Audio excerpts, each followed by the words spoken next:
Hi, I'm Anthony from learningtoplaytheguitar.net, and in this video we're going to look at hammer-ons and pull-offs.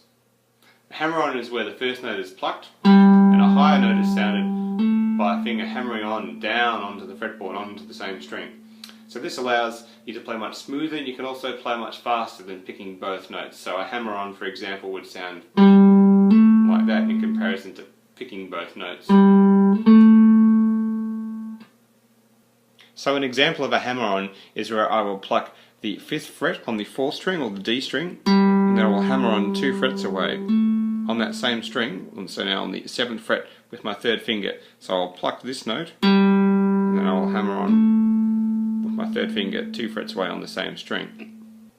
So in music notation you will often see a hammer-on written with a slur, which indicates that you only pluck the first note. So for example, here is a little lick with a hammer-on in it.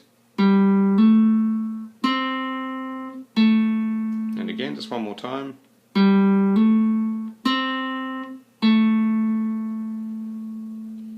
So the opposite of a hammer-on is a pull-off, where the first note is plucked and then the finger is pulled off the fretboard to sound another lower note on the same string. So an example of that might be where I pluck the 7th fret on the G string and pull off to the 5th fret.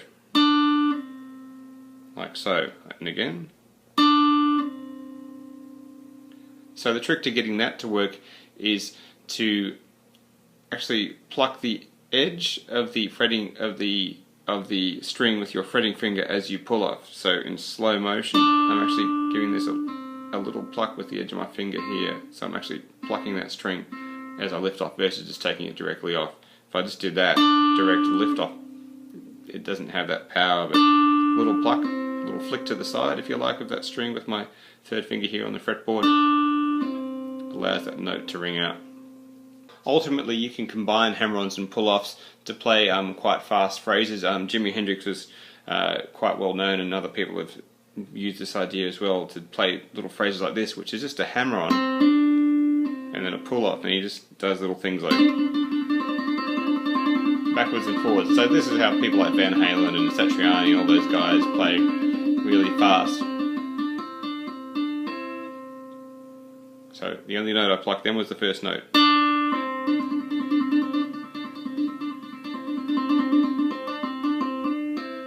Which sounds quite cool. Once you get the hang of it, it's not too hard to do.